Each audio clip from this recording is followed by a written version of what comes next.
Bago tayo magumpisa sa ating istorya, gusto ko munang batiin ka. Mag-iwan ka naman ng munting komento kung taga saan ka at anong oras mo ito pinapanood. Nakakatuwang isipin na sa iba't ibang sulok ng mundo, iisa tayong sabay-sabay nakikinig sa mga kwentong may sakit, pangarap at pag-asa. Ngayon, simulan na natin ang unang yugto ng ating istorya. Sa baybaying bayan ng San Roque, kung saan ang hangin ay may halong alat ng dagat at ang umaga ay laging nagsisimula sa tahol ng mga aso at kalansing ng mga tricycle, doon lumaki si Serafina Lloren. 22 taong gulang pa lamang siya, ngunit ang bigat ng buhay na pasan niya ay tila para nasa ilang dekadang pagod.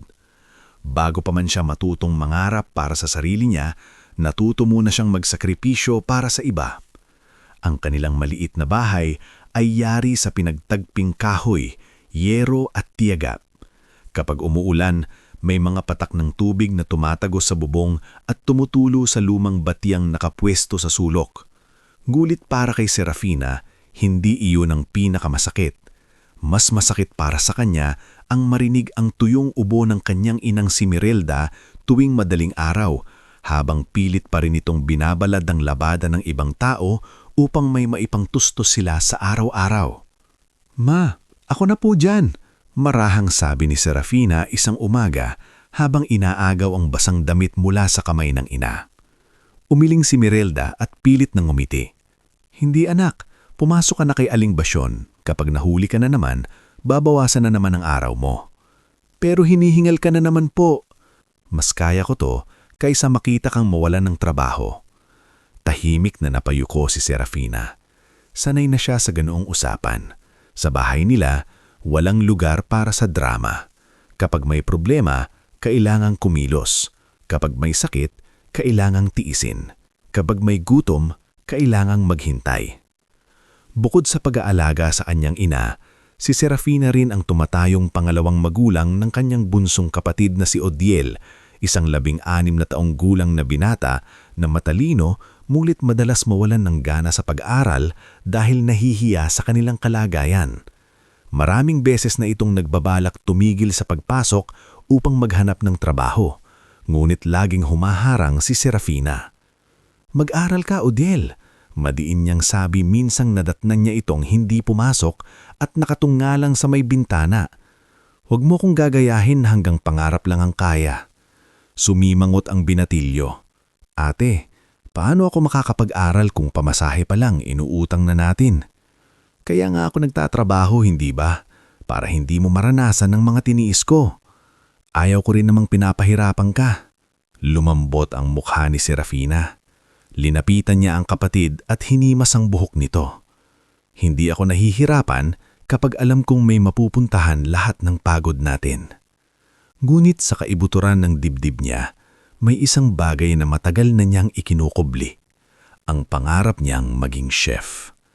Noong nabubuhay pa ang kanilang ama na si Ruben, isang mangingisdang masayahin at mapagmahal, madalas itong umuwi na may dalang sariwang huli at sabay sasabihing, "Fina, ikaw ang magluto. Iba ang kamay mo. Parang may lambing ang lasa ng pagkain mo." Bata pa lamang siya noon, mulit tuwing hahawak siya ng kutsilyo at sangkalan, pakiramdam niya ay may kakaibang katahimikan sa loob niya. Para bang sa kusina kahit papaano may kontrol siya sa gulo ng mundo. Namatay ang kanyang ama dahil sa aksidente sa laot noong siya'y 15 taong gulang.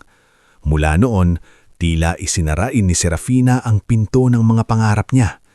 Hindi na siya nakapagpatuloy ng culinary school application na minsang pinangarap niya. Sa halip, namasukan siya sa karinderya ni Aling Basyon sa palengke. Kilalang istrikta si Aling Basyon, ngulit may kabutihan din naman ito. "Hoy, Serafina!" sigaw nito isang tanghali habang nag-aayos ng angaulam. "Bilisan mo nga ang hiwa sa repolyo, ang bagal mo ngayon." "Opo, Nay Basyon. Tsaka ayusin mo yung timpla ng adobo. Kanina sumobra sa toyo." Natigilan si Serafina.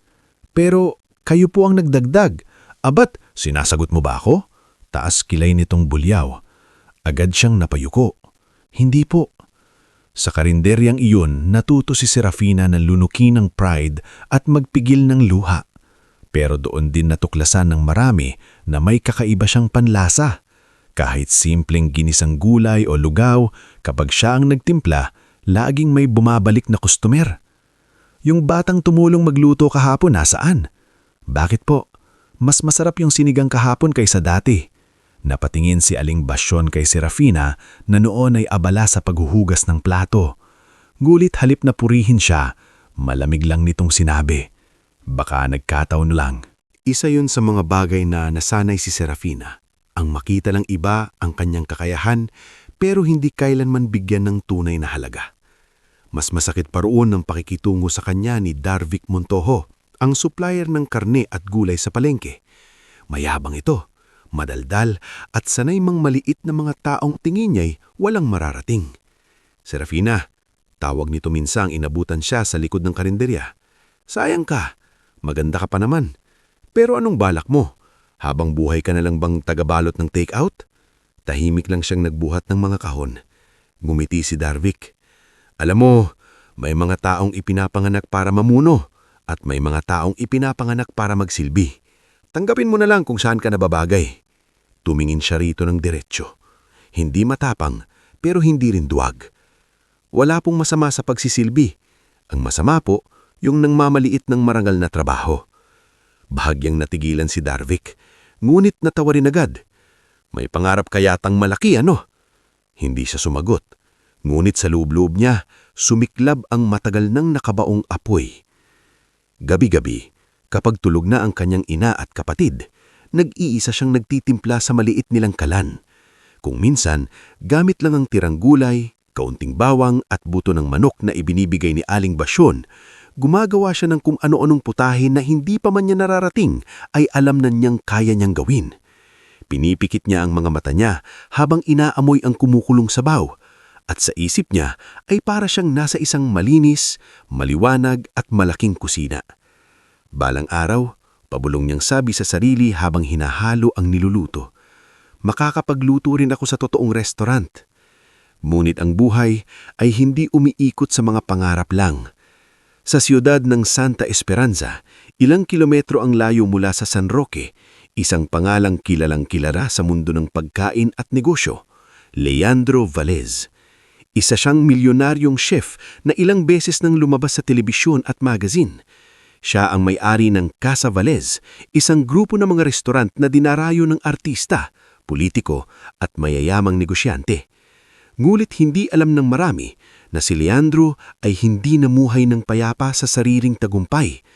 Matapos mamatay ang kanilang ama, nagsimula ang lamat sa pagitan nila ng kanyang nakatatandang kapatid na si Matriano Velez. Habang si Leandro ay nakatuon sa kalidad ng pagkain at dangal ng negosyo, si Matriano naman ay puro pera at kontrol lang iniisip. Napakabagal mo, Leandro, minsang sabi ni Matriano sa isang board meeting. Hindi negosyo ang pagpapakyut sa mga customer. Kung kailangan nating magbawas ng kalidad para mas mabilis ang tubo, gawin natin. Malamig ang tinig ni Leandro nang sumagot. Hindi ko isusugal ang pangalan ni Papa para sa madaling pera. Nakangiti, ngunit matalim ang tingin ni Matriano. At hindi ko hahayaang ikaw lang ang masunod sa lahat. Tahimik lamang sa sulok si Verena Sarmiento, ang operations manager ng Casa Velez. Sa labas, maayos ang postura at pananalita niya. Ngunit sa likod ng mga pinto, siya ang isa sa mga pinakamalapit na tao ni Matriano. Habang lumalalim ang alitan sa loob ng Casa Velez, abala naman si Serafina sa sarili niyang laban sa buhay, nang hindi man lang niya alam na papalapit na pala ang tadhana sa kanya.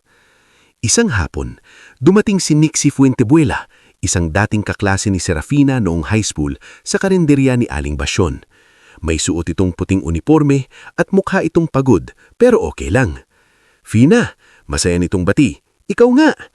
Nixie, ikaw pala yan. Gulat na sagot ni Serafina. Kamusta ka? Pagod, pero okay lang. Nagwo-work ako ngayon sa pastry section ng commissary ng Casa Velez. Bahagyang lumiwanag ang mga mata ni Serafina. Talaga, ang swerte mo naman. Napansin ito ni Nixie. May kailangan sila bukas. Isang temporary kitchen cleaner lang naman para sa malaking private culinary event. Isang gabi lang. Gusto mo? Natigilan si Serafina. Ako? Oo, masipag ka naman. At dagdag kita rin. Bago pa siya sumagot, sumingit si Aling Basyon. Kung tapos kayo sa pag-uusap nyo, magligpit ka muna rito. Ngunit gabing iyon, habang pauwi siya at tinatanaw ang dilim na dagat, hindi na maalis sa isip niya ang sinabi ni Nixie. Isang gabi lang. Isang gabing maaaring walang ibig sabihin. O baka iyon ang gabing magbubukas ng pinto na matagal nang nakasara para sa kanya. Pagdating sa bahay, nadatnan niyang inuubo na naman ang kanyang ina. Katagi naman nito si Odiel na may hawak na papel mula sa paaralan. Ate, mahina nitong sabi, may bayarin na naman sa project. Saglit na pumikit si Serafina. Parang sabay-sabay na bumigat lahat sa dibdib niya.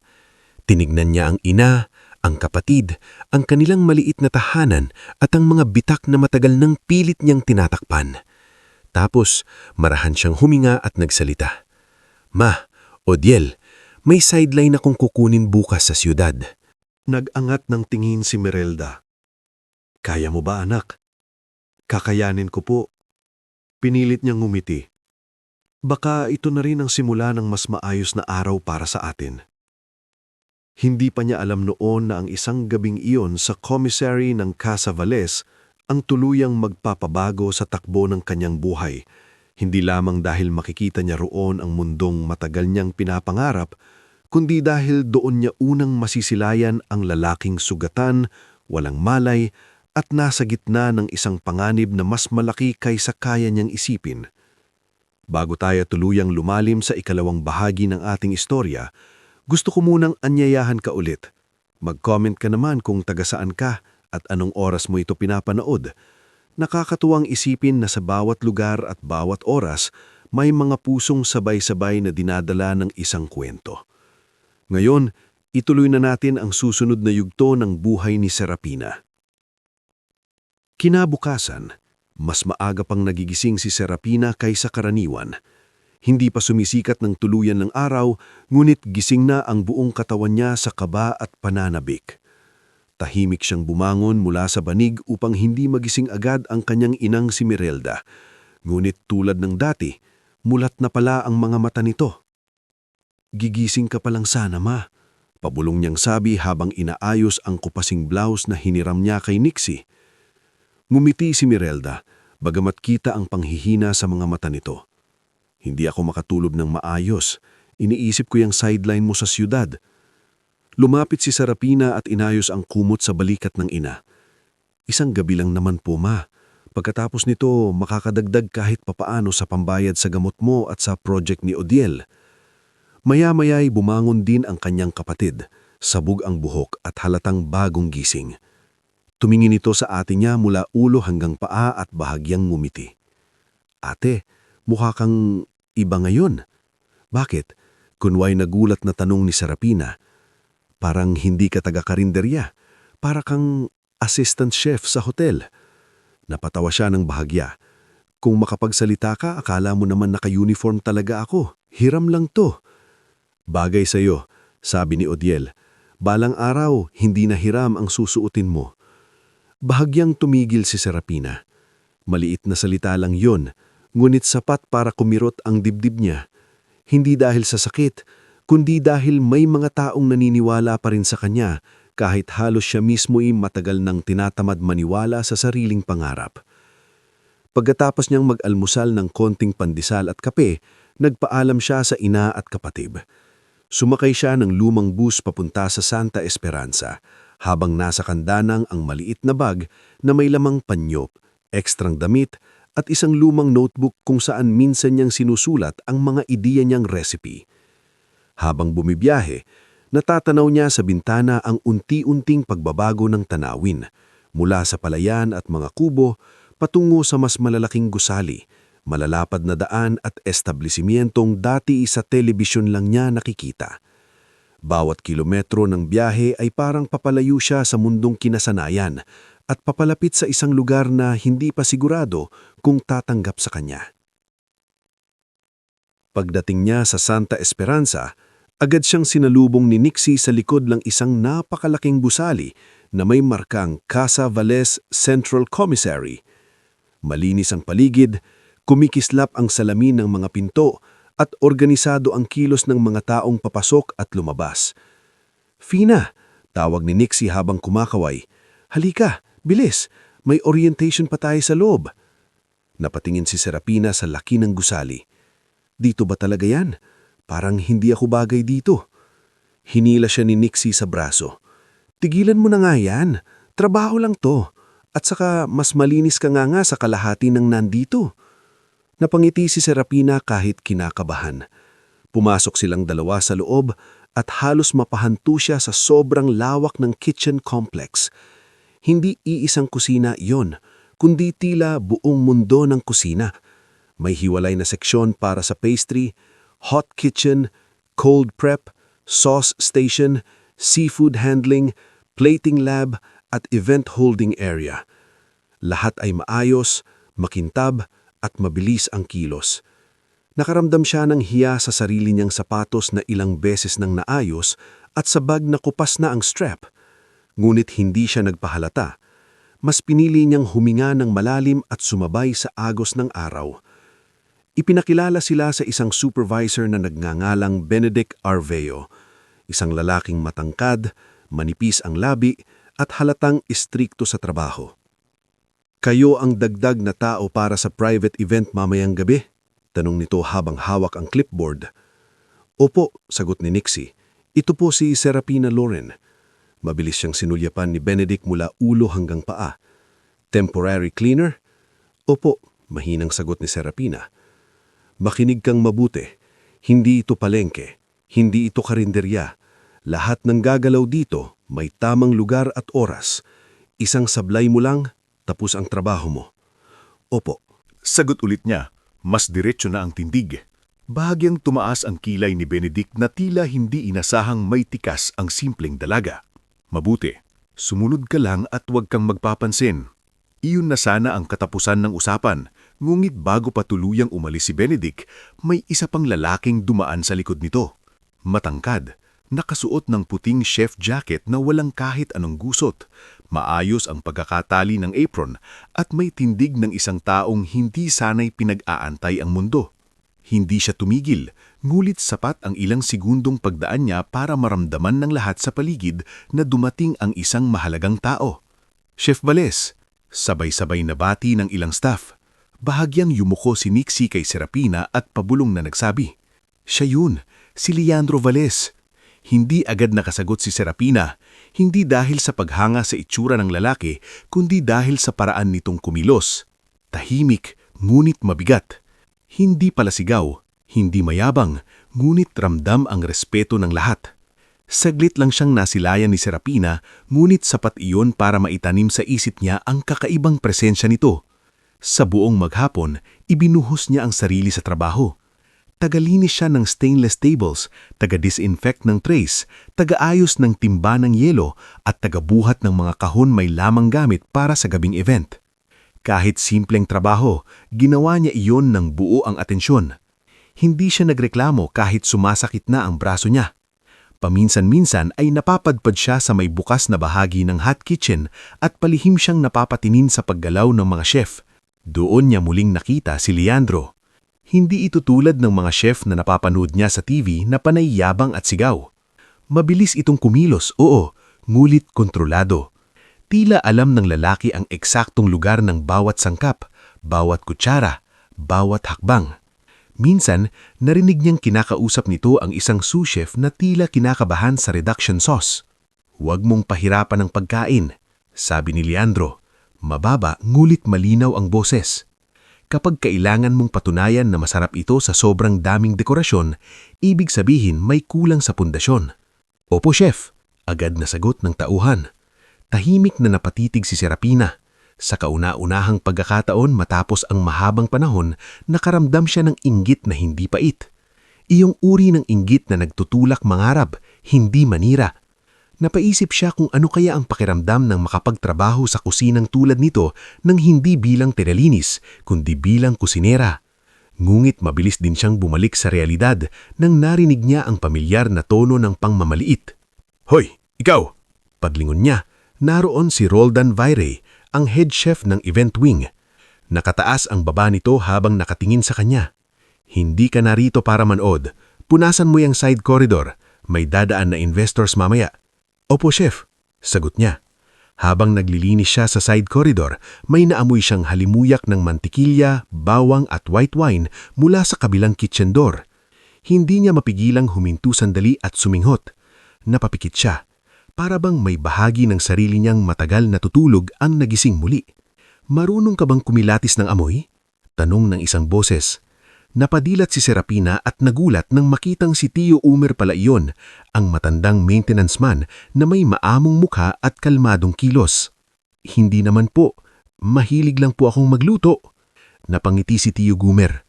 Kitang-kita naman, ang mga tunay na mahilig sa kusina, hindi lang mata ang gamit, buong dibdib. Napangiti rin siya. Kayo po, matagal na rito. Bago pa dumating ang ibang manager na akala mo tagapagmana ng buong gusali. Bahagyang lumalim ang boses nito. Mag-ingat ka rito, iho. Hindi lahat ng maayos sa labas ay maayos sa loob. Hindi niya agad naiintindihan ang ibig nitong sabihin, ngulit nagtanim iyon ng kakaibang kaba sa kanya. Pagsapit ng gabi, nagsimula ang private culinary event. Dumating ang mga kilalang negosyante, food critics at ilang dayuhang investors. Mula sa malayo, nasisilayan ni Serapina ang napakagarbong setup sa event hall. Kristal ang mga ilaw, maingat ang mga bulaklak at halos walang puwang para sa pagkakamali. Ngulit sa likod ng ganoong kagandahan, nagsimula ang masikip at mabilis na takbo ng kitchen operations. Ang bawat segundo ay mahalaga, ang bawat order ay kailangang tama, ang bawat utos ay kailangang sundin. Table 7, plating now. Nasaan ang seared prawns? Bakit wala pa ang sauce? Linisin ang lane, bilis! Sa gitna ng lahat ng iyon, hindi inasahan ni Serapina na muling dadaan sa harap niya si Leandro. Mukha itong pagod, ngulit diretso pa rin ang likod. Nang abutan ni Roldan ng tray, siya mismo ang nag-adjust ng pwesto ng platter upang hindi matapon. Masikip dito, buksan ang kanang daanan. Utos ni Leandro. Opo, chef. Sagot ng ilan. Napansin ni Serafina na kahit sa gitna ng tensyon, hindi nawawala ang malinaw na pag-iisip ng lalaki. Ngulit may isa ring bagay na napansin niya. Ilang beses lumingon si Leandro sa may glass office sa itaas na para bang may inaasahang hindi dumarating o may bantang bumabagab sa isip nito. Makalipas ang ilang minuto, dumating sa kitchen floor ang isa pang lalaking nakasuot ng mamahaling suit at may ngiting hindi umaabot sa mata. Hindi siya ipinakilala kay Serafina, ngunit agad niyang nahinuhan na isa itong mahalagang tao. Lumapit ito kay Leandro at may sinabi ng mahina ngunit madiin. Hindi niya narinig ang buong usapan, ngunit nasagap niya ang ilang salita. Hindi ito ang tamang oras, Matriano. Malamig na sabi ni Leandro. Walang tamang oras kapag ikaw ang humaharang sa kinabukasan ng kumpanya. Pabalang na sagot ng lalaki. Tigilan mo ang pagdidikta sa kusina ko. At ikaw, tigilan mo ang pag-aastang ikaw lang ang may alam. Bago pa makahabol ng higit pang salita si Serafina, mabilis na nagsara ang pinto ng side office. Ngunit sapat na ang maikling tagpong iyon upang maramdaman niyang may malalim na hidwaan sa loob ng mundo ito. Lumipas ang ilang oras at naging mas magulo ang kitchen matapos ang main course service. Unti-unting natatapos ang event hall at nagsisimula na ang pagliligpit sa likod. Inatasan si Serafina na maglinis sa VIP kitchen wing, isang mas tahimik na bahagi ng gusali na ginagamit para sa private testing at closed-door preparation ng mga espesyal na putahele. Fina, kaya mo na yan? Tanong ni Nixie habang pagod na rin. Oo, saglit na lang naman siguro. Ingat ka ron, minsan walang tao sa wing na yan kapag tapos na ang service. Ngumiti siya. Mas okay nga yun, tahimik. Bitbit ang mop, cleaning solution at ilang tuwalya, naglakad si Serafina sa mahabang koridor papunta sa VIP wing. Unti-unti nang lumalayo ang ingay ng pangunahing kusina. Humuhupa na rin ang yabag ng mga tao. Sa bawat hakbang niya, lalong nangingibabaw ang katahimikan ng gabi. Pagdating niya sa VIP kitchen wing, napansin na kalahating bukas ang pinto. May ilaw sa loob ngulit walang boses. Akala niya ay may naiwan pang staff kaya marahan siyang kumatok. Hello? Maintenance po. Walang sumagot. Dahan-dahan niyang itinulak ang pinto at pumasok. Malinis sana roon at halos walang kalat, ngunit may kakaiba siyang napansin kaagad. Isang basag na bote sa may sahig, may tumapon na maitim na sauce na kumalat hanggang gilid ng prep table at isang upuang tila natumba ng padabog. Kumunot ang noon niya. May tao po ba rito? Muli, walang sagot. Ngulit bago pa siya makalapit ng husto, may bahagya siyang narinig. Parang tunog ng metal na gumulong at huminto. Lumipat ang tingin niya sa likod ng island counter at doon, sa malamig na sahig ng kusina, nakita niya ang isang lalaking nakahandusay, duguan ng sintido, may sugat sa braso at walang anumang galaw. Nanlaki ang mga mata ni Serafina, nabitiwan niya ang hawak na tuwalya. Diyos ko! Mabilis siyang lumapit, nanginginig ang mga kamay at nang makita niya ng malinaw ang mukha ng lalaki, lalo siyang napaatras sa gulat. Si Leandro Valles yun, walang malay, sugatan at tila iniwan sa gitna ng kusina na parang bagay na dapat nang mawala. Bago tayo dumiretso sa ikatlong bahagi ng ating istorya, gusto ko munang anyayahan kang muli. Mag-iwan ka naman ng komento kung taga saan ka at anong oras mo ito pinapanood. Nakakatuwang isipin na sa bawat bayan, lungsod at bansa, may mga pusong sabay-sabay na nakikisabay sa isang kwentong unti-unting lumalalim. Ngayon, simulan na natin ang susunod na yugto sa buhay ni Serafina at Leandro. Nang nakita ni Serafina si Leandro Valles na nakahandusay sa malamig na sahig ng VIP kitchen wing, tila huminto ang ikot ng buong paligid. Kanina lamang ay naroon ang lalaki, tuwid ang likod, maingat magsalita at kontrolado ang bawat galaw. Ngayon ay nasa harap niya itong duguan, walang malay at tila iniwan para mamatay ng walang makakaalam. Chef! Chef Leandro! Nanginginig ang lumuhod si Serafina sa katabi nito. Hindi siya sanay sa ganitong sitwasyon, ngunit likas sa kanya ang hindi agad nagpapanik. Napansin niyang may dugo sa sintido ng lalaki at isa pang sugat sa kaliwang braso na tila dulot ng matalim na bagay o matalas na gilid ng bakal. Nanginginig man ang kanyang kamay, agad niyang kinuha ang malinis na tuwalyang dala at idiin ito sa sugat sa ulo para mabawasan ang pagdurugo. Gising po, pakiusap. Bulbol niya kahit alam niyang hindi siya maririnig. Mabilis siyang tumayo at sumigaw sa bukas na pinto. Tulong! May tao rito! Tio Gumer! Nixie! Tulong! Dahil tahimik ang wing na iyon, halos bumalik sa kanya ang sariling boses. Ilang segundo ring walang dumating. Tila ang bawat saglit ay katumbas ng mas malaking panganib. Bumalik siya sa tabi ni Leandro at sinubukang alalahanin ang mga simpleng kaalamang natutuhan niya noon sa barangay health seminar. Tinignan niya kung humihinga ang lalaki. Bahagya.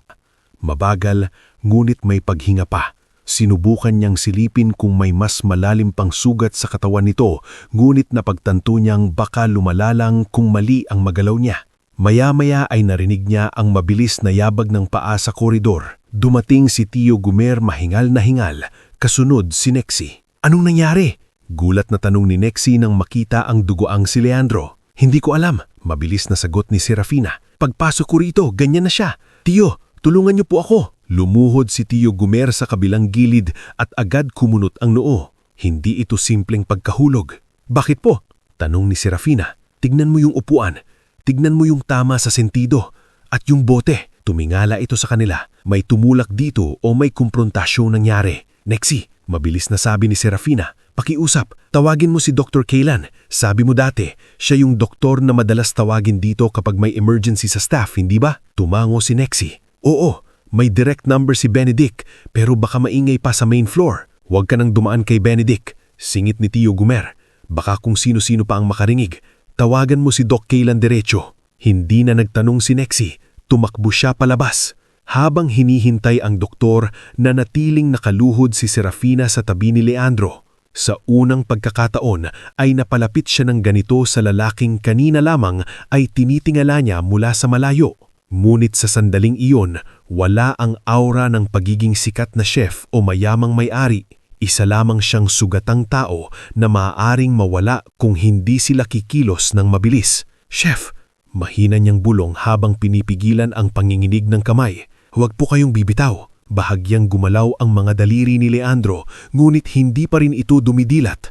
Habang hawak niya ang tuwalya sa sugat nito, napatingin si Serafina sa sahig sa paligid. Doon niya napansin ang ilang bagay na hindi niya agad nakita kanina sa gulat. Una, may malawak na pahid ng dark sauce reduction malapit sa natumbang upuan na tila ginawang dahilan para madulas ang tao. Ikalawa, may maliit na piraso ng basag na glass bottle na nakadikit sa gilid ng rubber sole ni Leandro. At ikatlo, ang mas lalong nagpatindig ng balahibo niya, ang CCTV monitor sa sulok ng wing ay bukas, ngumit ang feed sa kamera na nakatutok mismo sa gitnang bahagi ng kusina ay nawawala. Itim lang ang screen nito. Tiyo, mahina ngunit madiing sabi niya. Bakit? Itim po yung isang CCTV feed. Napatingin si Tio Gumer at lalong tumigas ang mukha. Sinadya. Sigurado po ba kayo? Higit 30 taon akong nagtatrabaho sa iba't ibang gusali. Hindi basta-basta nawawala ang isang kamera sa gabing may private event, lalo na sa VIP wing. Muli na namang bumilis ang tibok ng dibdib ni Serafina. Hindi na lamang ito aksidente sa pangingin niya. May kakaiba at mas malalim na nangyari rito at maaaring may taong alam na natugpuan na nila ang sugatang si Leandro. Ilang sandali pa ay dumating si Nexie kasama ng isang lalaki na nasa kalagitnaan ng 30 na may suot na dark blazer sa ibabaw ng scrubs at may dalang medical kit, si Dr. Kaylan Teves. Matalim ang tingin nito, ngulit kalmado ang kilos para bang sanay na sanay sa mga emergency na hindi maaaring ipagsigawan. Give me space, agad nitong sabi habang lumuluhod sa kabi ni Leandro. Luwayo ng bahagya sina Serafina at Tio Gumer. Mabilis na sinuri ni Dr. Kaylan ang pulso, pupils, paghinga at mga sugat ng lalaki. Hindi ito nag-aaksaya ng galaw, concussion possibility. Pero stable pa ang pulse. Kailangan siyang mailipat agad sa private recovery room, hindi sa public ER. Bakit hindi sa ospital? Tanong ni Serafina. Tumingin sa kanya ang doktor. Dahil kung planado ito, baka may nagbabantay rin sa galaw niya. Mas sigurado muna sa loob ng property sa secure room bago namin desisyonan ang susunod. Napatanggo si Serafina kahit hindi lubos na payapa ang loob niya. Sa tulong ni Tio Gumer at Dr. Kaylan, maingatin nilang inilagay si Leandro sa portable stretcher na kinuha ni Nexie mula sa service hall. Bago pa nila mailipat ng tuluyan ang lalaki, biglang tumunog ang cellphone niya na nasa sahig malapit sa counter. Halos sabay-sabay silang napatingin doon. Sa kanya po yan. Sabi ni Serafina at mabilis na dinampot ang telepono. Paulit-ulit itong nagva-vibrate. Walang pangalan ng caller ID, puro numero lamang na hindi pamilyar. Hindi niya sana papansinin, mulit agad ding may pumasok na mensahe sa screen dahil hindi nakalock ng buo ang phone. Marahil ay huling ginamit ito bago mangyari ang pananakit. At doon, sa liwanag ng screen, nakita niya ang mga katagang nagpanginig sa kanyang buong katawan. Siguraduhin mong hindi na siya gigising. Isang mali mo lang, pati babae sa kusina damay. Parang nanlamig ang likod ni Serafina. Hindi niya alam kung sino ang tinutukoy na babae sa kusina. Ngulit dahil siya ang nakatagpo kay Leandro at nag-iisang babae sa wing bago dumating ang iba, naramdaman niyang tila siya mismo ang pinupuntirya ng mensahe. Ano yan? Tanong ni Nexie, namumutla rin. Hindi agad nakasagot si Serafina. Inabot niya kay Dr. Kaylan ang cellphone. Pagkakita pa lamang sa mensahe, tumigas ang panga ng doktor. Pagkatapos ay mabilis itong tumingin kay Tio Gumer. Walang magsasalita nito kahit kanino. Mariing sabi ni Dr. Kaylan, "Narinig niyo ako?" "Pero Doc," umpisa ni Nexie. "Kung totoong may sabwatan dito, hindi natin alam kung sino ang sangkot. Kapag kumalat na natagpuan siyang buhay, maaaring bumalik ang gumawa nito para tapusin ang nasimulan." Tahimik ang lahat sa loob ng ilang segundo. Tanging ang mahinang ugong ng refrigerator at air circulation system ang maririnig. "Doc," maingat na sabi ni Serafina, "paano po kung kami ang hanapin?" Tumingin sa kanya si Dr. Kaylan. Hindi malamig ang tingin nito, ngulit tuwid at seryoso. Kaya dapat maingat ang kikilos mula ngayon. Kayo lang apat ang may alam sa tunay na kalagayan niya. At mula sa sandaling ito, Walang makakaalam na may nabasa tayong ganyang mensahe. Muli nang napatingin si Serafina kay Leandro. Kahit walang malay, bakas pa rin sa mukha nito ang bigat ng mga laban na kinahaharap.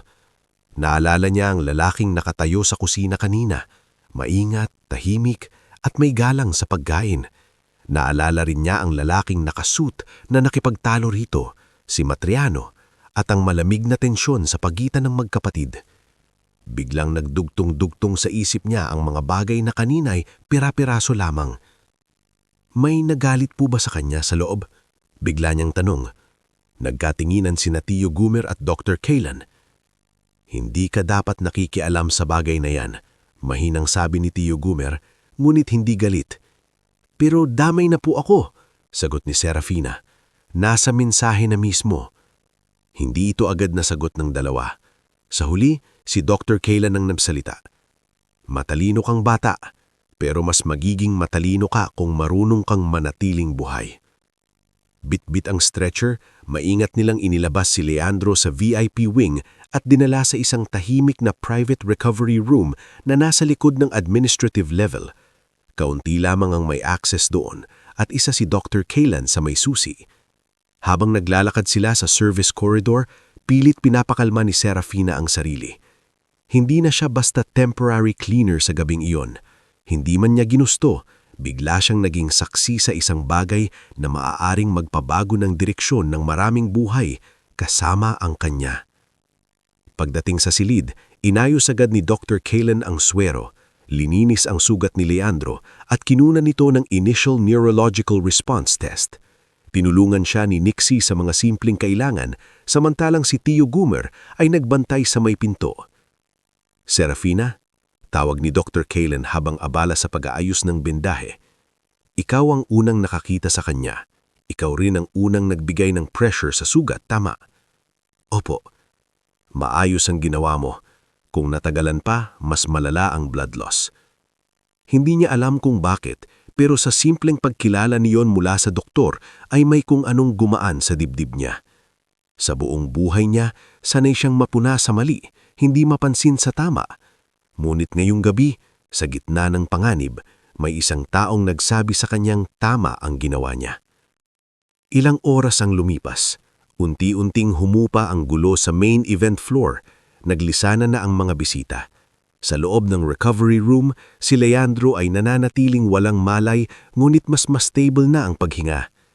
Pagod na si Nixie at kailangang umalis ng sandali upang bumalik sa kitchen records para hindi mahalatang wala siyang nang matagal. Si Tio Gumer na may pumunta sa maintenance panel para silipin kung sino ang may access sa nawawalang CCTV feed. Naiwan si Serafina sa loob kasama si Dr. Kaylan na nagtatala ng notes. Tahimik ang silid hanggang sa biglang gumalaw ang mga daliri ni Leandro. Napatingin agad si Serafina. Doc, lumapit si Dr. Kaylan. Bahagyang kumunot ang noo ni Leandro at marahang dumilat, tila nahihirapan sa liwanag. Easy, sabi ng doktor. Huwag kang gagalaw agad. Bahagyang bumaling ang tingin nito at nagtama ang mga mata nila ni Serafina. May pagkalito sa tingin nito, ngunit unti-unting umayos ang focus. Ikaw. Paos nitong sabi. Hindi niya alam kung bakit, ngunit biglang bumilis ang tibok ng puso ni Serafina. Ako po yung nakakita sa inyo sa kusina. Muling pumikit sandali si Leandro na tila pinipilit alalahanin ang nangyari. Pagkatapos ay bahagya itong nagsalita, halos pabulong lamang. Wala bang ibang nakakaalam? Sumagot si Dr. Kaylan bago pa man siya makapagsalita. Kami lang. At may dahilan kung bakit dapat manatili munang ganon. Muling dumilat si Leandro at tumingin kay Serafina. Hindi na iyon ang titig ng tanyag na chef sa isang hamak na kitchen helper. Ibang uri iyon ng tingin, mas tahimik, mas matalim at may halong pagtataka kung bakit sa dami ng tao sa paligid niya, isang dalagang hindi niya kilala ang siyang nagligtas sa kanya. Anong pangalan mo? Tanong nito. Napakuyom si Serafina sa laylayan ng apron niya. Serafina Lioren po. Mahinang tumanggo si Leandro, tila inaalala ang pangalan. Salamat. Sabi nito, mabagal ngunit malinaw. Sa simpleng salitang iyon, hindi alam ni Serafina kung bakit tila may malaking bagay na nagbago sa pagitan nilang dalawa. Ngunit kasabay ng pagbabagong iyon ay ang mas mabigat na katotohanan. Ang taong nagpasugod kay Leandro ay malaya pa. Ang mga lihim sa loob ng Casa Valles ay nagsisimula pa lamang mahulog sa mesa at ang kanyang sariling buhay ay unti-unti nang hinihila papasok sa mundo na hindi na siya basta makakalabas. Bago tayo dumako sa ika-4 na bahagi ng ating istorya, gusto ko munang batiin ka muli. Mag-comment ka naman kung taga saan ka at anong oras mo ito pinapanood. Nakakatuwang isipin na sa kabila ng kanya-kanya nating pinagdaraanan, may isang kwentong nagiging tulay para magsama-sama tayo sa iisang damdamin. Ngayon, ipagpatuloy na natin ang yugto ng buhay ni Serafina na lalo pang magpapabago sa kanyang kapalaran. Pagkatapos ng gabing muntik ng ikamatay ni Leandro Valles, wala nang naging tahimik sa buhay ni Serafina Lloren, kahit pilit pa nilang itinago iyon sa mundo. Sa mga sumunod na araw, hindi siya bumalik agad sa karaniwang takbo ng pamumuhay niya. Hindi dahil ayaw na niyang magtrabaho, kung hindi dahil si Leandro mismo ang nagpasabing manatili muna siya sa loob ng Casa Valles Central Commissary bilang pansamantalang kitchen-resistant trainee. Hindi iyon agad madaling tinanggap ni Serafina. "Chef, hindi po yata tama." Mahinahon niyang sabi isang umaga sa private tasting room kung saan siya pinatawag ni Leandro. "Temporary cleaner lang po ako nung gabing iyon. Baka isipin ng iba na ginagamit ko ang nangyari para makapasok dito." Tahimik na nakaupo si Leandro sa dulo ng mesa. May manipis pa ring bakas ng sugat sa sentido nito, ngunit nanumbalik na ang tuwid nitong tindig at malinaw na boses. Iisip at iisip ang mga tao kahit wala kang ginagawa. Hindi ko kontrolado ang bibig nila, pero kontrolado ko kung sino ang gusto kong bigyan ng pagkakataon. Hindi pa rin po ako sanay sa ganitong lugar. Hindi kita kinuha dahil sanay ka. Kinuha kita dahil may mata ka sa kusina, may tibay ka sa presyon, at may panlasa kang hindi tinuturuan, hinuhubog. Natahimik si Serafina. Hindi siya sanay makarinig ng ganoong klaseng pagkilala. Sa buong buhay niya, madalas niyang marinig na masipag siya, matiisin siya, mabait siya, pero bihira, halos walang nagsabi na may talento siya. Sa huli, tinanggap niya ang alok. Sa unay nag-aalangan, ngulit nang naalala niya ang ubo ng kanyang ina, ang matrikula at projects ni Odiel, at ang katotohanang may pintong nagbubukas na minsan lang dumaan sa buhay ng katulad niya. Pinili niyang lumakad papasok roon kahit nanginginig. Hindi naging madali ang simula. Sa kitchen test ng Casa Valles, ipinwesto siya ni Leandro sa ilalim ng mahigpit na obserbasyon ni Nixie, Dr. Kaelan, at ng tahimik ngunit matalinong legal consultant ng kumpanya na si Arius Quenor, na paminsan-minsang ay dumadalaw sa production floor upang tingnan ang mga dokumentong may kinalaman sa internal audit. Hindi alam ng karamihan, ngumit bukod sa culinary training na unti-unting ibinibigay kay Serafina, lihim ding binabantayan ni na Arius at Dr. Kaelan ang galaw ng mga taong may koneksyon sa pananakit kay Leandro. Samantala, sa kusina, nagsimula ang mas mahirap na laban ni Serafina. Ang patunayan araw-araw na hindi siya pinalusot lang dahil sa awa. "Mas mabagal ka sa timer," malamig na sabi ni Roldan Virey nang minsang nagkamali sa paghiwa ng herbs. "Kung ganyan ka sa linya, babagsak lahat ng serbisyo." "Opo, chef," sagot ni Serafina kahit may hapdi sa loob. Si Verena Sarmiento naman ay hindi lantaran kung manlait, pero mas mapanakit ang paraan. Lagi nitong ipinapadama na isa lamang siyang probinsyanang napadpad sa maling lugar. "Maganda ang sipag mo, Serafina. Pero tandaan mo, iba ang sipad sa refinement. Huwag kang masyadong kumpiyansa dahil lang pinansin ka ng may-ari." Alam ni Serafina ang ibig sabihin nun. Hindi nito sinasabing wala siyang halaga. Mas masahol. Pinaparamdam nitong hindi siya kailanman magiging kapantay ng mga taong ipinanganak na sa ganoong mundo. Ngulit sa bawat pangmamaliit, may kapalit na kakaibang tibay ang dalaga. Sa umaga ay nasa komisari siya. Sa gabi naman ay umuuwi sa San Roque na may dalang kaunting dagdag na sahod at minsan ay mga sangkap na ipinauubaya ni Leandro para mapaktis niya sa bahay. Unti-unti, nagbago ang takbo ng buhay nila. Naipagamot niya si Mirelda sa mas maayos na klinika sa tulong ng referral ni Dr. Kaylan. Hindi man ito agad gumaling, nabawasan ang paglala ng sakit nito at nagkaroon ng mas epektibong maintenance. Si Odiel na may muling sumigla sa pag-aaral nang makita nitong unti-unting nakakaahon ng ate niya. Ate, sabi nito minsang sabay silang kumakain ng tahimik na hapunan. Iba ka na. Napangiti si Serapina. Pangit ba? Hindi. Parang mas buo. Nagkibit balikat si Odiel. Dati kasi, parang lahat ng ginagawa mo para lang malagpasan ng araw.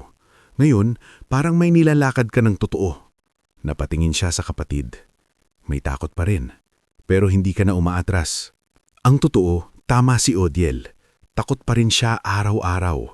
Takot mapahiya, takot magkamali, takot madamay sa laban ng mga Valles. Ngulit kasabay ng takot ay ang pag-usbong ng pag-asa at iyon ang matagal nang nawala sa kanya. Lumipas ang mga buwan.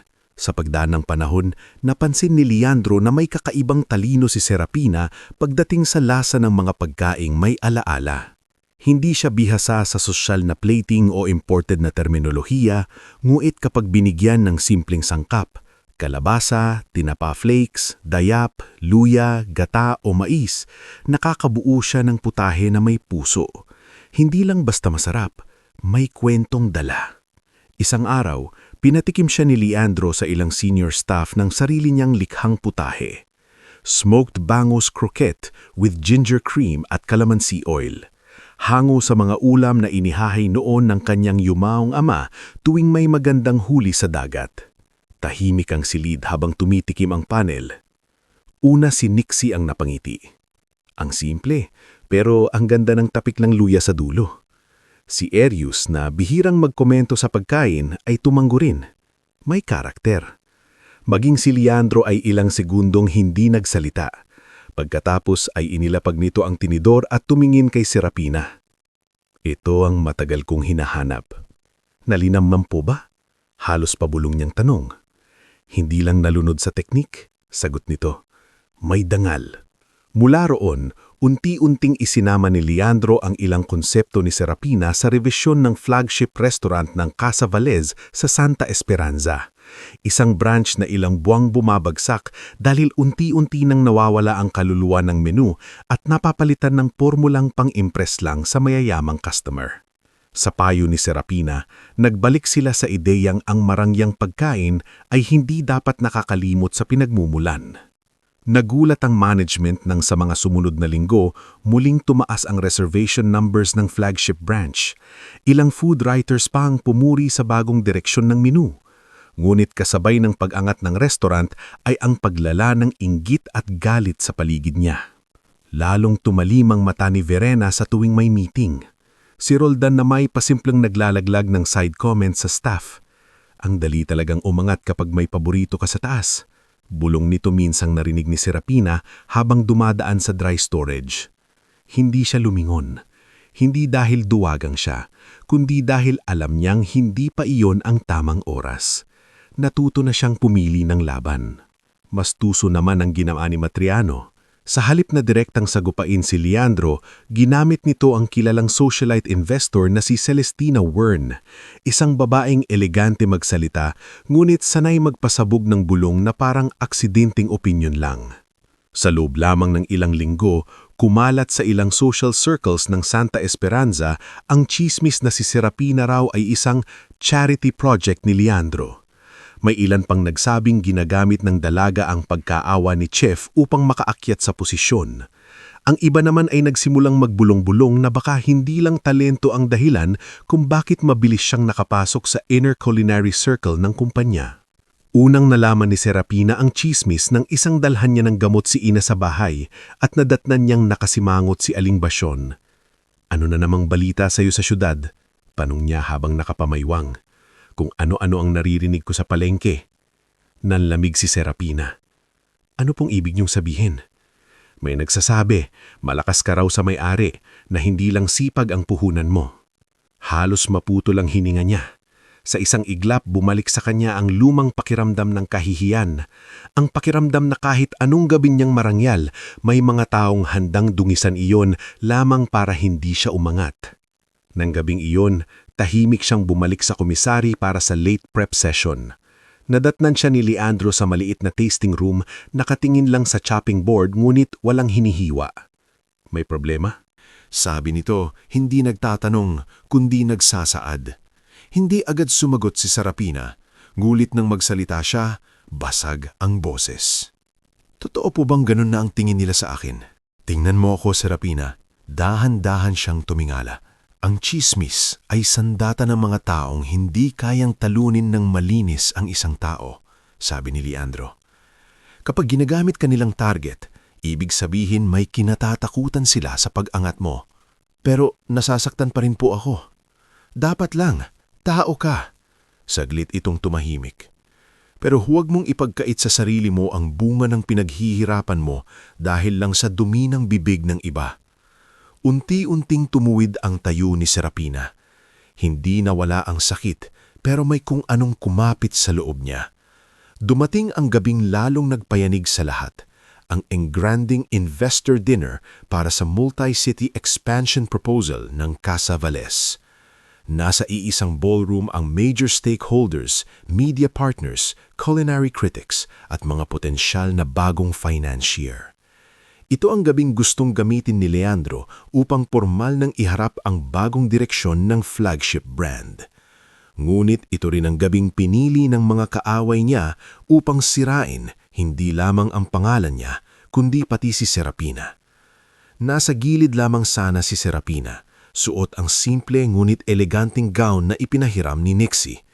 Hindi siya sanay sa ganoong klaseng pagtitipon. Ngunit hiniling mismo ni Leandro na naroon siya dahil bahagi siya ng creative culinary team. Habang nagsisimula ang dinner service, biglang humingi ng mikropono si Verena. Maayos ang ngiti nito, ngulit matalim ang pakay. Bago tayo tuluyang magsimula, sabi nito sa harap ng mga bisita, nais ko lang sanang linawin ng ilang bagay tungkol sa bagong culinary direction na inihaharap ngayong gabi. Maraming konseptong bigla na lang lumitaw at bilang operations manager, tungkulin kong protektaan ang integridad ng Casa Valles.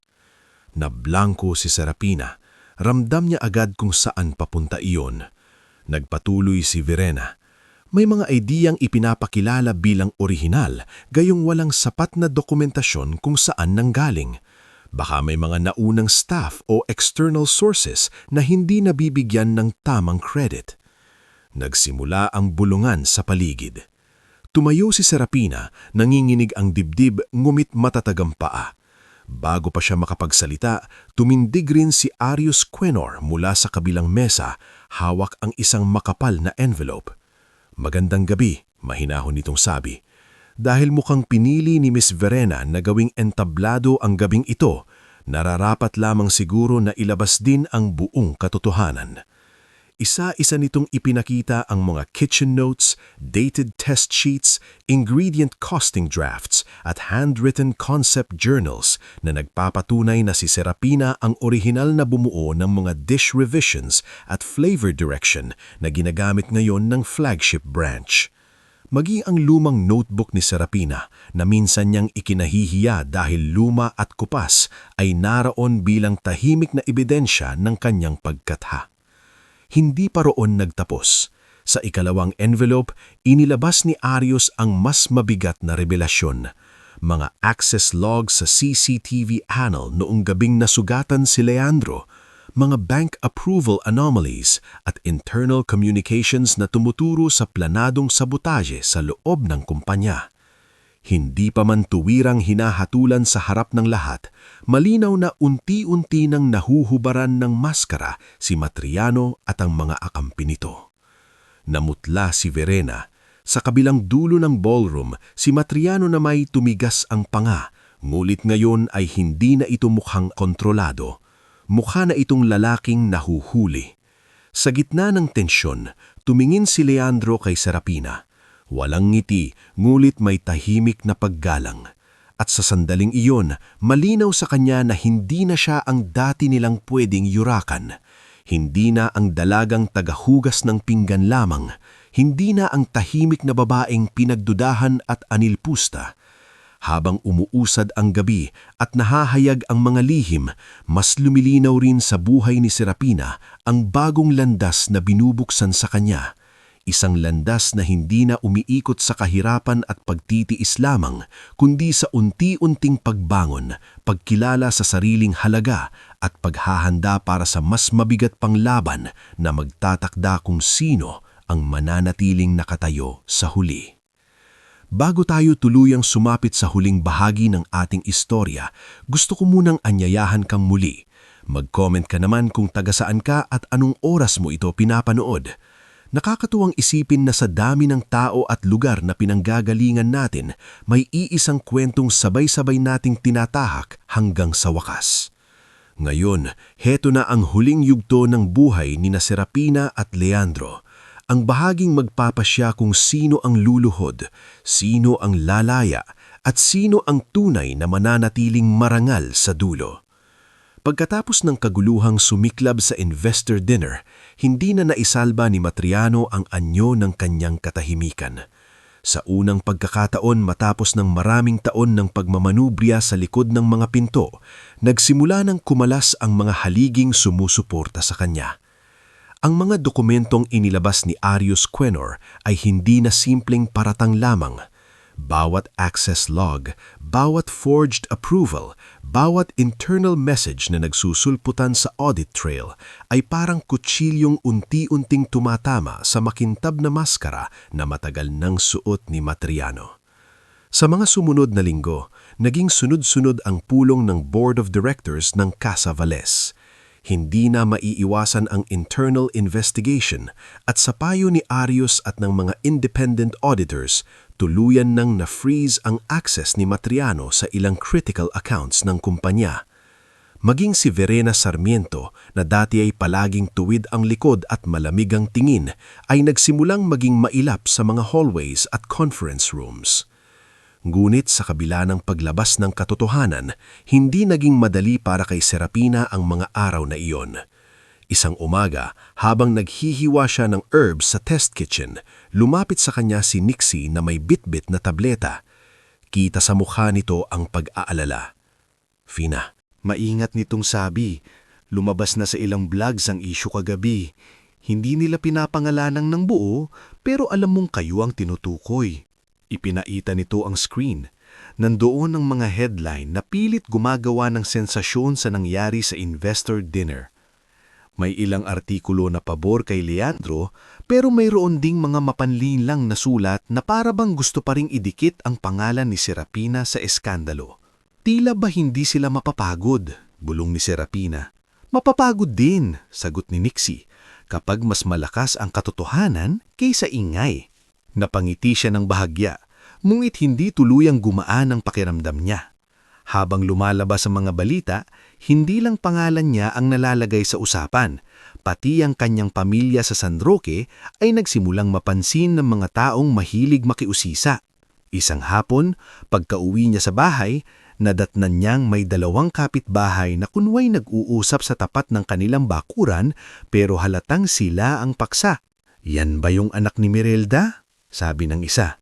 Oo, siya raw yung nasa syudad na nakapangalan sa balita. Hindi sila nilingon ni Serapina. Dumiretso siya sa loob, ngulit sa loob-loob niya'y mas lalo niyang nauunawaan na hindi lamang tagumpay ang kapalit ng pag-angat. Minsan, kasama rin dito ang pagkaladkad ng pangalan mo sa dumi ng mga taong hindi matanggap na may narating ka. Sa kabila nito, pinili niyang hindi umurong.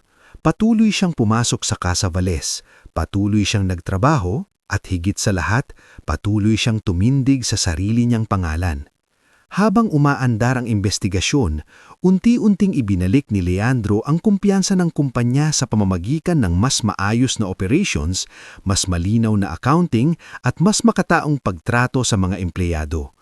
Isa sa mga una niyang ginawa ay buksan muli ang review ng salaries at working conditions ng lower kitchen staff, bagay na matagal nang pinababayaan ni Matriano para lamang tumaas ang margins. Nagulat ang marami nang ianunsyo ni Leandro sa isang internal assembly ang bagong culinary initiative. Simula ngayong quarter, sabi nito sa harap ng daang-daang empleyado, maglulunsad tayo ng bagong konsepto. Hindi lang para sa premium dining, kundi para sa mga pamilyang Pilipinong gusto ng dekalidad ngulit abot-kayang pagkain. Hindi dapat marangyalang ang may karapatang makatikim ng maayos. Tahimik ang bulwagan. Maraming nagulat. May ilan ding tila hindi kumbinsido. Nagpatuloy si Leandro. Ang pangunguna sa creative direction ng proyektong ito ay ibibigay ko sa isang taong nagpapaalala sa akin kung bakit ako nagsimulang magluto. Hindi para sa prestigyo, kundi para sa tao. Pagkatapos ay tumingin ito sa gilid ng stage. Serapina Lioren. Parang huminto ang hininga ni Serapina. Hindi niya inasahan na sa harap ng ganun karaming tao, sa harap ng mga taong minsan siyang minata at pinagdudahan, ay ipapakilala siya ni Leandro ng walang pag-aalinlangan. Marahan siyang lumapit sa entablado. Ramdam niya ang mga matang nakatingin sa kanya. May ilan pa ring magpaduda, may ilan na ngayon lang napapahanga, at may ilan lamang na tahimik lamang na naghihintay kung paano siya kikilos. Inabot ni Leandro ang mikropono sa kanya, ngunit bahagya siyang umiling. Hindi niya kailangan ng mahabang pananalita. Sa halip ay tumingin siya sa mga taong nasa ibaba, mga dishwasher, prep cooks, runners, utility staff, young interns at ilang tahimik na kusinerong matagal nang walang boses. Hindi ko po alam lahat ng tamang salita, sabi niya sa payak ngunit malinaw na tinig. Pero alam ko po ang pakiramdam ng mapagod ng sobra at hindi mapansin. Alam ko rin po ang pakiramdam ng magkaroon ng pangarap na parang ang layo-layo. Kung mabibigyan po ako ng pagkakataon, gusto kong gumawa ng kusinang hindi nangingilala ng estado sa buhay, kundi ng sipag, dangal at puso. Tahimik sandali ang bulwagan. Pagkatapos ay nagsimula ang palakpakan. Hindi iyon sabay-sabay noong una, pero unti-unti itong lumakas hanggang sa maging buong pagtanggap ng silid. Sa mga sumunod na buwan, doon na tunay na nagsimulang magbago ang buhay ni Serapina at ng mga taong nasa paligid niya. Itinayo ang bagong restaurant concept na pinangalanang Sahaya, salitang tumutukoy sa ginhawa at pag-angon. Ang layunin nito ay hindi lamang magbenta ng pagkain, kundi magbigay rin ng pagkakataon sa mga kusinerong galing sa hirap, sa mga serbisyong madalas baliwalain, at sa mga taong may talento na walang koneksyon. Si Nixie ay ginawang head pastry developer ng unang branch.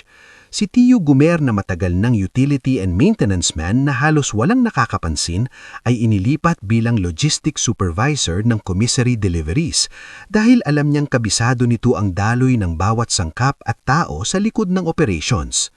Si Aling Basyon namay inimbitahang maging consultant sa lutong bahay line ng menu. At kahit maanhang pa rin ang dila nito, hindi nito mapigilang maluha nang unang makita ang pangalan niya sa consultant board. Hindi ko akalain na aabot sa ganito ang batang pinagpapagalitan ko dati. Sabi nito habang pinipigilan ng luha. Ngumiti si Serapina. Kung hindi niyo rin po ako pinihirapan noon, baka hindi ako tumibay. Sus, bolera ka, sagot ni Aling Basyon pero halatang natutuwa. Samantala, lalong lumalim ang kaso laban kina Matriano at Verena. Nang mabasa ni Verena ang lawak ng ebidensyang hawak ng internal legal team at independent investigators, unti-unti itong bumigay. Sa isang closed-door position na dinaluhan ni Arius at ng mga otoridad, umamin si Verena na matagal na siyang ginagamit ni Matriano para sa falsified purchase orders, manipulated staffing reports at pag-disable ng ilang surveillance points sa mga critical na gabi ng private operations. Ngunit ang pinakamatinding revelasyon ay nang sabihin nito ang tungkol sa gabing nasugatan si Leandro.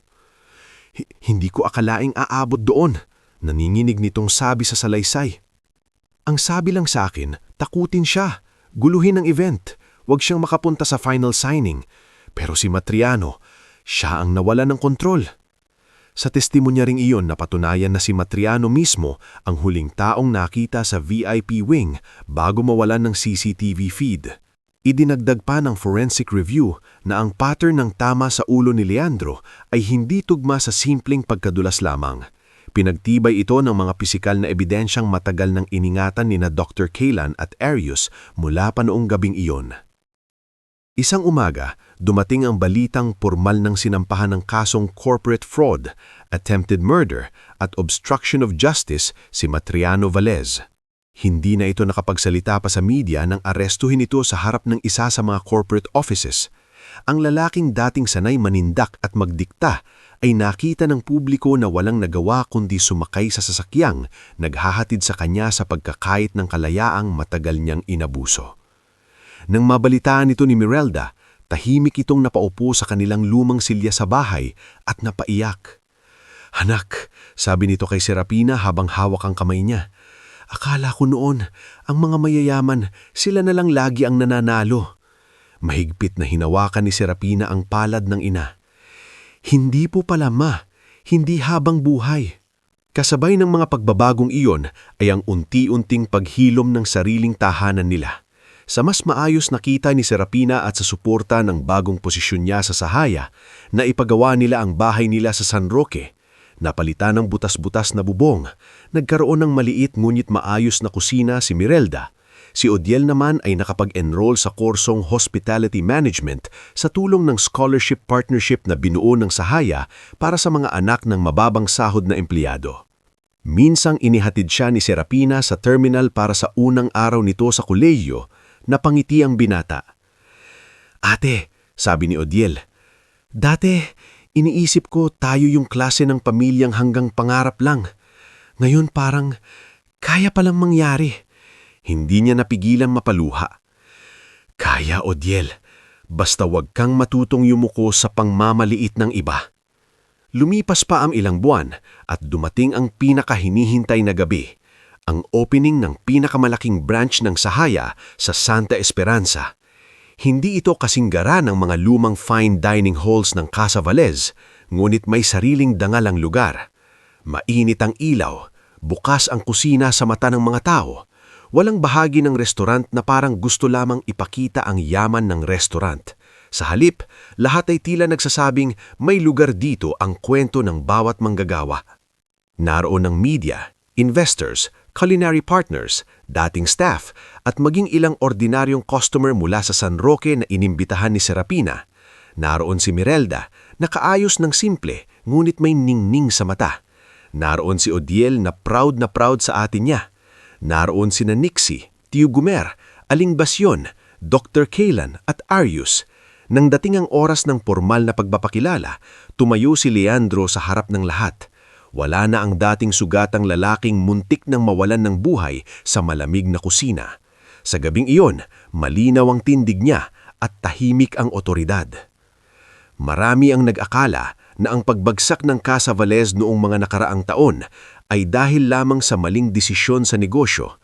Pero ang totoo, nagsimula ang pagbagsak nang makalimutan namin kung para kanino ba talaga dapat ang pagkain, ang trabaho at ang dangal.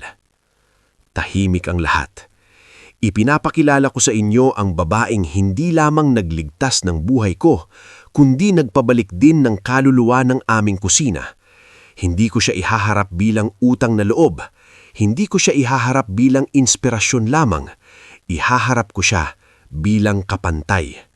Pagkatapos ay lumingon siya kay Serapina, ang creative partner ng Sahaya at ang isa sa pinakamahalagang dahilan kung bakit tayo narito ngayon, si Serapina Lloren.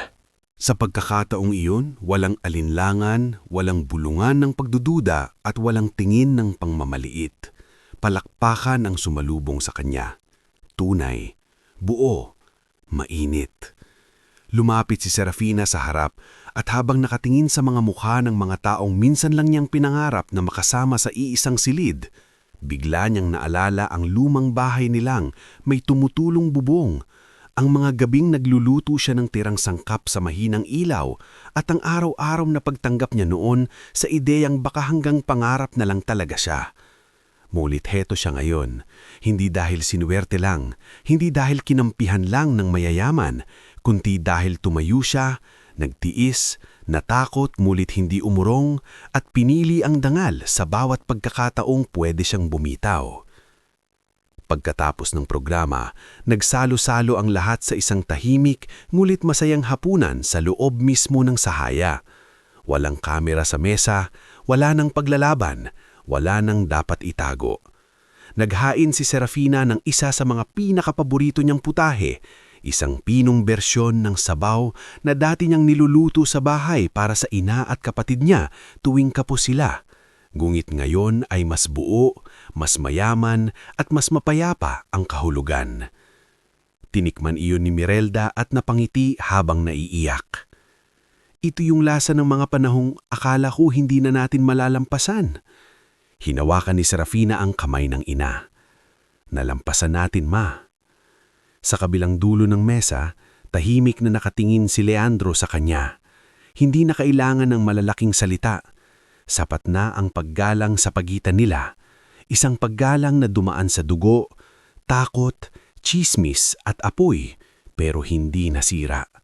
At sa gabing iyon, sa gitna ng liwanag ng bagong bukas na restaurant, sa piling ng mga taong naging tunay sa hirap at ginhawa, tuluyan nang natapos ang kwento ni Serafina Lloren.